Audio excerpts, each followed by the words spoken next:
Hey guys, welcome to my online C. मेरा नाम है देव। सो गाइस, आज के इस वीडियो में हम लोग बात करने वाले हैं इनकम टैक्स की कुछ गाइडलाइंस के बारे में कि घर पर आप कितना कैश और कितना सोना रख सकते हो। जी हाँ, तो यहाँ पे गोल्ड और कैश की बात हो रही है कि घर पे मान लीजिए कभी भी आपके इनकम टैक्स रेट वगैरह ना पड़े, या फिर मान लीजिए विदाउट प्रूफ ऑफ इनकम आप कितना कैश रख सकते हो, कितना सोना रख सकते हो, क्या लिमिट्स है, क्या क्या चीज़ें आपको ध्यान में रखनी है, सारी चीज़ें जानने को मिलेगी आपको एक ही वीडियो के अंदर। तो गाइस, पूरा वीडियो यहाँ पे जरूर देखिए। तो यार, सबसे पहले हम लोग बात करते हैं सिंपली कैश की कि घर पे यहाँ पे कितना कैश रख सकते हैं। तो देखिए, यहाँ पे कोई भी सर्टेन लिमिट्स नहीं है, आपकी मर्जी है कितना भी यहाँ पे आप कैश रख सकते हो। बस एक चीज यहाँ पे आपको जो है ध्यान में रखनी है कि आप जितना भी यहाँ पे कैश अपने घर पे रख रहे हो उसका सोर्स ऑफ इनकम आपको यहाँ पे पता होना चाहिए। जी हाँ, तो आपको तो देखो पता ही होगा, लेकिन लेट्स सपोज अगर इनकम टैक्स डिपार्टमेंट आपसे क्लैरिफिकेशन मांगता है तो एटलीस्ट आपके पास में एक जस्टिफिकेशन होनी चाहिए कि मेरे घर पे मान लीजिए इतना सारा जो कैश पड़ा हुआ है उसका ये सोर्स ऑफ इनकम है। जैसे आए दिन आप यहाँ पे जो है देखते रहते होंगे कि ईडी ने यहाँ पे छापा मारा, इस नेता के घर पे इतने पैसे मिले, या फिर सरकारी कर्मचारी के घर पे इतने पैसे मिले, या यहाँ पे इतने पैसे मिले। तो गाइस, वहाँ पे जो है इनकम टैक्स डिपार्टमेंट सिंपली उनसे यही क्लैरिफिकेशन मांगता है सबसे पहले कि इसका सोर्स ऑफ इनकम क्या है। तो ये चीज़ आपको यहाँ पे पता होनी चाहिए। इसके अलावा गाइस, अगर मैं पेनल्टी की बात करूँ और टैक्स की बात करूँ जो कि ब्लैक मनी के ऊपर लगता है, जो कैश के अंदर अमाउंट होता है जिसका कोई भी आपके पास में प्रॉपर जस्टिफिकेशन नहीं है कि क्या सोर्स ऑफ इनकम है, ना ही आपने वो जो सोर्स ऑफ इनकम आपकी है वो अपनी इनकम टैक्स रिटर्न में दिखा रखी है, यानी कि अल्टीमेटली आपके पास में ब्लैक मनी है, तो गाइस इसके ऊपर आपका 137% तक का यहाँ पे टैक्स और पेनल्टी जो है इंटरेस्ट लग सकता है। इसका मतलब है आपके पास में जितना पैसा पड़ा होगा उसका सीधा डबल अमाउंट और इवन उससे भी ज़्यादा का आपको टैक्स और पेनल्टी यहाँ पे पे करना पड़ सकता है। इसके अलावा इस यहाँ पे 26 मई 2022 को सीबीडीटी यानी कि जो डायरेक्ट टैक्सेस यानी कि इनकम टैक्स को बेसिकली जो यहाँ पे कंट्रोल करता है, उसने गाइडलाइन निकाली है कि यहाँ पे आप विदाउट पैन और विदाउट आधार जो है 20 लाख रुपए के ऊपर कैश के अंदर लेन देन नहीं कर सकते।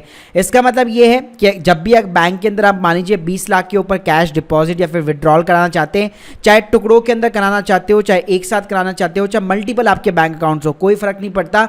यहाँ पे आपको ये जो लिमिट दी हुई है ये क्यूमुलेटिव लिमिट है। इसका मतलब है पूरे साल भर के अंदर अगर आप 20 लाख के ऊपर का कैश के अंदर डिपॉजिट या विड्रॉल करना चाहते हो, वहां पे आपको अपना पैन नंबर, आधार नंबर देना पड़ेगा। साथ में कहीं पे आप फॉरेन वगैरह घूमने जा रहे हो तो फॉरेन की जो करेंसी को अगर आपको परचेज करना है तो भी अगर 20 लाख के ऊपर करना चाहते तो वहां पे भी आपको अपना पैन नंबर कोड करना पड़ेगा।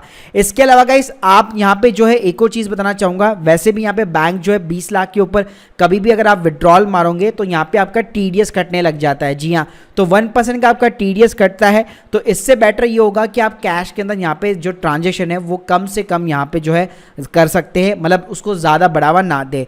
इसके अलावा इस अब बात करते हैं कि कितना गोल्ड आप यहाँ पे जो है घर पे रख सकते हो। तो देखिए, गोल्ड की अगर बात आती है तो भाई गोल्ड तो मतलब हमारे सबके घर पे रहता ही रहता है, मतलब हमारी मदर्स के पास में रहता है, वाइफ के पास में रहता है, सिस्टर के पास में रहता है। तो भाई वो तो ट्रेडिशनल वे होता है कि कहीं ना कहीं मान लो कहीं शादी में मिला हुआ है या कुछ मिला हुआ है, गिफ्ट में मिला हुआ है, या आपने खुद परचेज किया हुआ है। तो देखिए, गोल्ड के अंदर भी एक यहाँ पे सर्टेन लिमिट दी हुई है कि यहाँ पे गवर्नमेंट ये बोलती है कि अगर आपके पास में कोई भी प्रूफ नहीं है, मतलब आपने जो गोल्ड यहाँ पे बाय कर रखा है उसका कोई भी प्रूफ नहीं है, उसकी कोई भी सोर्स ऑफ इनकम नहीं है, मतलब आप बताना ही नहीं चाहते, तो विदाउट एनी काइंड प्रूफ जो है एक मैरिड वुमेन जो है यहाँ पे 500 ग्राम तक सोना यहाँ पे रख सकती है। वहीं पे अनमैरिड वुमेन की बात करूँ तो 250 ग्राम तक सोना रख सकती है। वहीं पे एक मैन की बात करूँ, चाहे वो मैरिड हो या फिर अनमैरिड हो, वो केवल 100 ग्राम तक का सोना यहाँ पे रख सकता है। मतलब वहां पे उसको कोई भी जस्टिफिकेशन देने की जरूरत नहीं है। कभी भी अगर रेड वगैरह भी पड़ती है तो ये गोल्ड आपका सीज कभी भी नहीं होता है।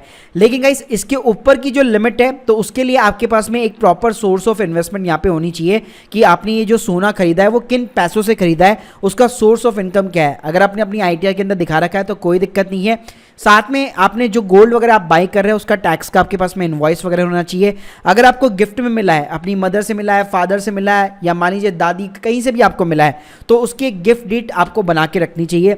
या लेट्स सपोज अगर आपको फैमिली सेटलमेंट के अंदर कोई भी गोल्ड वगैरह मिला है कि मान लीजिए आपकी पुश्तैनी कोई ऐसा गोल्ड का पूरा जो है कुछ बना हुआ था और वो पूरी फैमिली मेंबर्स में बांटा हुआ है, तो एक फैमिली की सेटलमेंट डीट यहाँ पे होनी चाहिए।